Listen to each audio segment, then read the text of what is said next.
আসসালামু আলাইকুম। Hello everyone, আশা করি সকলেই ভালো আছেন এবং সুস্থ আছেন। স্যামসাংয়ের নতুন একটি ফ্ল্যাগশিপ ফোন স্যামসাংয়ের গ্যালাক্সি S23 আলট্রা। সো আজকে এই ভিডিওতে এই ফোনটির স্পেসিফিকেশন এবং বিস্তারিত আলোচনা আপনার সাথে শেয়ার করব।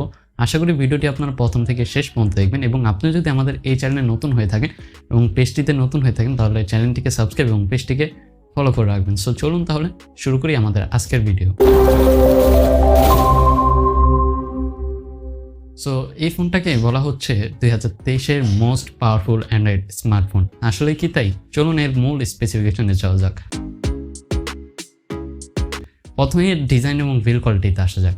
ডিজাইন এবং বিল্ড কোয়ালিটিতে আসলে এর আগের যে ফোনটা ছিল মানে গ্যালাক্সি S22 ওই ফোনের মতোই কিন্তু এর ডিজাইন এবং বিল্ড কোয়ালিটি রাখা হয়েছে এবং আমার কাছে দেখতে জাস্ট ওইটার মতোই লাগছে, তবে কালার ভেরিয়েন্টে কিছুটা উন্নতি আনা হয়েছে। ক্যামেরা বাম্পের কথা বলেন, সামনের দিকে বলেন, দেখতে ঠিক গ্যালাক্সি S22 এর মতো, তবে স্পেসিফিকেশনে অনেকগুলো চেঞ্জ রয়েছে এবং অনেকগুলো উন্নতি রয়েছে। যেমন এই ফোনটার পেছনে গ্লাস ব্যবহার করা হয়েছে এবং ফোনটির ফ্রেমে অ্যালুমিনিয়াম ব্যবহার করা হয়েছে। তাছাড়াও ফোনটির পেছনে যে গ্লাসটা ব্যবহার করা হয়েছে সেটা হলো গরিলা গ্লাস ভিক্টাস 2, মানে গরিলা গ্লাস ভিক্টাসের নতুন একটা ভেরিয়েন্ট ভিক্টাস 2, যেটা যথেষ্ট প্রোটেক্টিভ এবং এটা যথেষ্ট শক্ত একটা গ্লাস। সামনেও কিন্তু সেম প্রোটেকশন ব্যবহার করা হয়েছে। তাছাড়াও ফোনটির ফ্রেমটা কিন্তু আগের মতো যে আমরা দেখতাম যে স্যামসাংয়ের ফোনের ফ্রেম কিন্তু হাতে থেকে পড়ে যেত, মানে হাতে ধরে আছেন আপনি ফোন পড়ে যাচ্ছে, তবে এই দিক থেকে স্যামসাং এই ফোনটাতে ভালো খেয়াল রাখিয়েছে। এই ফোনটা কিন্তু ফ্ল্যাট এবং রাউন্ডিং করা হয়েছে যাতে ফোনটা আপনার হাতে নিয়ে প্রিমিয়াম ফিল হয়, সেটাই কিন্তু করেছে স্যামসাং। ফোনটির থিকনেসের কথা বললে ফোনটিতে 8.9 মিলিমিটার ছিল থিকনেস এবং ফোনটির ওজন ছিল 234 গ্রামের মতো। তাছাড়াও ফোনটিতে পোর্টস অ্যান্ড বাটনের কথা বলে ফোনটিতে আপনারা দুইটি সিম কার্ড ইউজ করতে পারবেন এবং কোনো ধরনের SD কার্ড ইউজ করতে পারবেন না। দুইটি সিম কার্ডের সহ এবং একটি ই সিম আপনারা ইউজ করতে পারবেন, মানে আপনারা সিম কার্ড দুইটাই ইউজ করতে পারবেন, হয়তো একটা ই সিম একটা ন্যানো সিম, এবং হয়তোবা আপনারা দুইটা ন্যানো সিমই ইউজ করতে পারবেন। এভাবে আপনারা দুইটা সিম ইউজ করতে পারবেন। তাছাড়াও ফোনটিতে IP68 ওয়াটার রেজিস্ট্যান্সের সাপোর্ট থাকছে, মানে এই ফোনটাকে আপনি পানির নিচে রাখতে পারবেন, ওয়াটার রেজিস্ট্যান্সের সাপোর্ট থাকছে, তবে বেশিক্ষণ পানির নিচে রাখলে এটাতে ওয়াটার ড্যামেজ হতে পারে, সেক্ষেত্রে আপনি একটু খেয়াল রাখবেন। অন্যান্য পোর্টস অ্যান্ড বাটনের কথা বলে ফোনটাতে আপনি কোনো প্রকার 3.5mm এবং SD কার্ড স্লট জ্যাক পাচ্ছেন না। তাছাড়াও ফোনটিতে স্টেরিও স্পিকারের সাপোর্ট থাকছে, যেগুলোর স্টেরিও স্পিকারের যে সাউন্ডগুলো রয়েছে সেগুলো থেকে খুব ভালো একটা সাউন্ড প্রোভাইড করতে পারছিল এবং সাউন্ড যথেষ্ট নিট অ্যান্ড ক্লিন ছিল। এবং মাল্টিমিডিয়া টাচ স্ক্রিনের কথা বলে sound quality just wow. By the way, এবার ফোনটির ডিসপ্লে সেকশন নিয়ে কথা বলা যাক। ডিসপ্লে সেকশন নিয়ে কথা বললে এই ফোনটিতে ব্যবহার করা হয়েছে 6.8 ইঞ্চের একটা ডাইনামিক অ্যামোলেড 2x ডিসপ্লে, যেখানে 120 হার্জের রিফ্রেশ রেট থাকছে, HDR10+-এর সাপোর্টও পেয়ে যাবেন। তাছাড়াও ডিসপ্লেটি যথেষ্ট ব্রাইট ছিল, এখানে 1750 নিটস পর্যন্ত পিক ব্রাইটনেস সাপোর্ট আপনারা পেয়ে যাবেন। তো বুঝতেই পারছেন কতটুকু ব্রাইটনেস মেনটেন করতে পারবে এই ফোনটির ডিসপ্লে। তাছাড়াও কন্টেন্ট প্লেইংয়ের কথা যদি আমি বলি তাহলে কন্টেন্ট প্লেইং, গেমিং সব দিকে কিন্তু এই ডিসপ্লে ওভারঅল ভালো পারফর্ম করেছে। যেহেতু এটা ফ্ল্যাগশিপ ফোন, সেক্ষেত্রে এই ফোনটাতে কিন্তু আপনারা অ্যামোলেড ডিসপ্লে হওয়ার কারণে এই ফোনটাতে আপনার অলওয়েজ অন ডিসপ্লে ফিচারটা পেয়ে যাবেন। স্যামসাংয়ের বেশিরভাগ ফোনে কিন্তু অলওয়েজ অন ডিসপ্লের ফিচার থাকে, যেগুলোতে বিশেষ করে অ্যামোলেড ডিসপ্লে থাকে, সেই ফোনে কিন্তু বিশেষ করে অলওয়েজ অন ডিসপ্লে এই ফিচারটা পেয়ে যাই আমরা। সো এটা একটি জোস ফিচার, আমি ইউজ করি, আমারও একটা স্যামসাংয়ের ফোন আছে। সো সেই ক্ষেত্রে আমার মনে হয় যে এই ফিচারটা দেওয়াই দরকার। তাছাড়াও ফোনটাতে যে ডিসপ্লে রয়েছে সেখানে কিন্তু আপনারা আন্ডার ডিসপ্লে ফিঙ্গারপ্রিন্ট সেন্সর পেয়ে যাবেন, মানে এটা ডিসপ্লেতে ফিঙ্গারপ্রিন্ট সাপোর্ট রাখছে। আর ডিসপ্লে ফিঙ্গারপ্রিন্ট সেন্সরের কথা বললে ডিসপ্লে ফিঙ্গারপ্রিন্ট যথেষ্ট ফাস্ট এবং অ্যাকুরেট কাজ করছিল। সো এবার ফোনটির রেজলিউশনের কথা বলা যাক। ডিসপ্লের যে রেজলিউশন কথা বলে ফোনটির রেজলিউশন হিসেবে থাকছে 1440x3088 পিক্সেলস। ওভারঅল ফোনটির কন্টেন্ট প্লেইংয়ের কথা বলেন বা যে দিকেই বলেন, আমি আবারও বলছি, সব দিকে কিন্তু 10/10 পারফর্ম করেছিল অ্যাজ এ ফ্ল্যাগশিপ ফোন হিসেবে। বাই দ্য ওয়ে, পারফরমেন্স নিয়ে এবার কথা বলি। অনেক তো কথা হয়ে গেল ফ্ল্যাগশিপ 5G নিয়ে। সো এবার ফোনটির পারফরমেন্স নিয়ে কথা বলা যাক। ফোনটিতে চিপসেট হিসেবে থাকছে কোয়ালকম স্ন্যাপড্রাগন 8 Gen 2 চিপসেট, যেটা একটি 4 ন্যানোমিটারের 5G চিপসেট, আর এখানে অক্টোকোর সিপিইউ হিসেবে থাকছে অক্টোকোর। আর তাছাড়াও জিবি হিসেবে এখানে অ্যাড্রিনো 790 পেয়ে যাচ্ছেন। আর এই ফোনটি মূলত আপনারা 4টা ভেরিয়েন্টে বাজারে পাবেন: 8/256, 12/256, 12/512 এবং 12/1TB ভেরিয়েন্ট।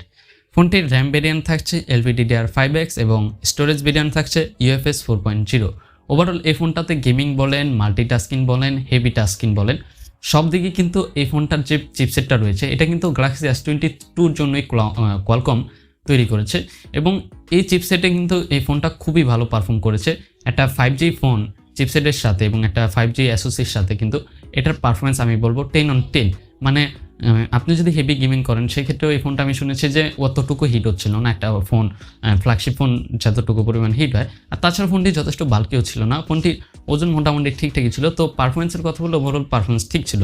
আর ওএস যদি কথা বলি, ওএসের কথা বললে ফোনটাতে out of the box Android 30 পেয়ে যাবেন।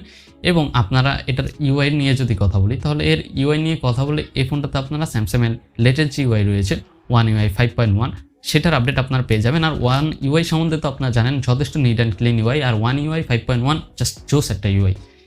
এই বিষয়ে বলতে গেলে ফোনটির পারফরমেন্স খুবই ভালো ছিল এবং খুবই স্মুথ কাজ করছিল, ফোনটির পারফরমেন্স দিকে কোনো কমপ্লেন নেই। সো এবার ফোনটির ক্যামেরা সেকশন নিয়ে কথা বলা যাক। স্যামসাং গ্যালাক্সি S22 যে ফোনটা রিলিজ হয়েছিল সেটার ক্যামেরা সেকশন নিয়ে অনেক আলোচনা হয়েছিল, কারণ ওইটাতে যে জুমিং ফিচার্সটা ছিল 100x পর্যন্ত জুম, সেটা মানে চাঁদের ছবি তুলে জাস্ট অনেককেই অবাক করে দিচ্ছিল। সো এই ফোনটাতেও কিন্তু ক্যামেরাতে কম কিছু রাখা হয় না, ইভেন এই ফোনটাতে কিন্তু ক্যামেরায় আগের থেকেও ভালো ফিচার্স দেওয়া হয়েছে। ফোনটাতে আপনারা প্রাইমারি ক্যামেরা হিসেবে 200 মেগাপিক্সেল একটা সেন্সর পাবেন যেখানে ওএসএ সাপোর্ট থাকছে। ফোনটির পেছনে কোয়াড ক্যামেরা সেটআপ পাবেন। ফোনটির সেকেন্ড যে ক্যামেরাটা সেটা হলো 10 মেগাপিক্সেলের টেলিফোটো প্লাস পেরিস্কোপিক সেন্সর। আর এরপরে যে ক্যামেরাটা পাবেন থার্ড ক্যামেরা সেটা হলো 10 মেগাপিক্সেল টেলিফোটো এবং 12 মেগাপিক্সেলের আল্ট্রা ওয়াইড সেন্সর। সো এই ফোনটার ক্যামেরার কথা বলে খুবই ভালো ক্যামেরার কোয়ালিটি দিতে পারছিল। ভিডিওর কথা বললে ফোনটাতে আপনারা 8K 30, 4K 60 এবং 1080p-তে 960 fps পর্যন্ত ভিডিও করতে পারবেন এবং ফোনটির ভিডিও কোয়ালিটিতে কিন্তু HDR10+-এর সাপোর্ট থাকছে। ওভারঅল যদি আমি বলি তাহলে বলতে হয় ভিডিও কোয়ালিটি অ্যান্ড ফটো কোয়ালিটির দিকে কিন্তু জাস্ট ওয়াও, খুবই ভালো পারফরমেন্স করছিল। আর এই ফোনটাতে কিন্তু ওই আগের মতো যে জুমিং ফিচার ছিল 100x, এবার 1200x মনে হয় জুমিং ফিচারটা দেওয়া হয়েছে।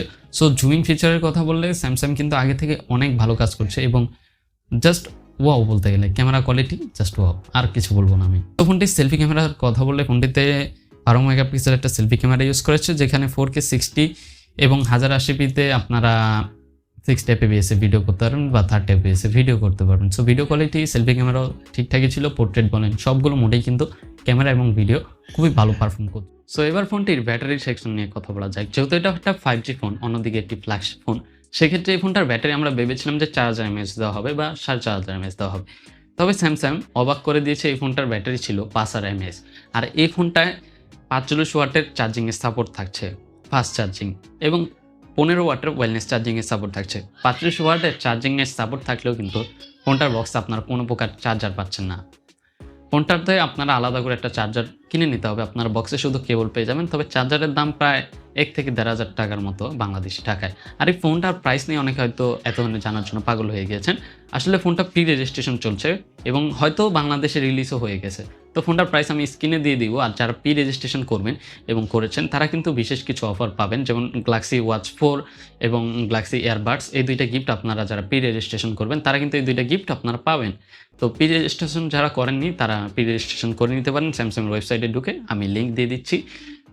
যারা কিনতে আগ্রহী তারা কিন্তু এই লিঙ্কে ঢুকে আপনার প্রি রেজিস্ট্রেশন করে নিতে পারেন, দুইটা গিফট ফ্রিতে পেতে পারেন। সো স্যামসাং থেকে জানানো হয়েছে যে অফিসিয়াল প্রাইস, সেটা আমি স্ক্রিনে দিয়ে দিচ্ছি, আপনারা দেখে নিন।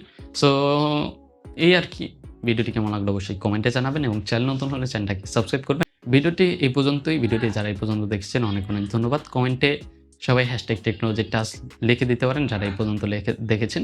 আমি তাহলে বুঝে যাবো কারা এই ভিডিওটি প্রথম থেকে শেষ পর্যন্ত দেখেছেন। তাদের সাথে কথা হবে, দেখা হয়ে যাক। এই পর্যন্তই। ভালো থাকবেন সবাই, সুস্থ থাকবেন। আসসালামু আলাইকুম।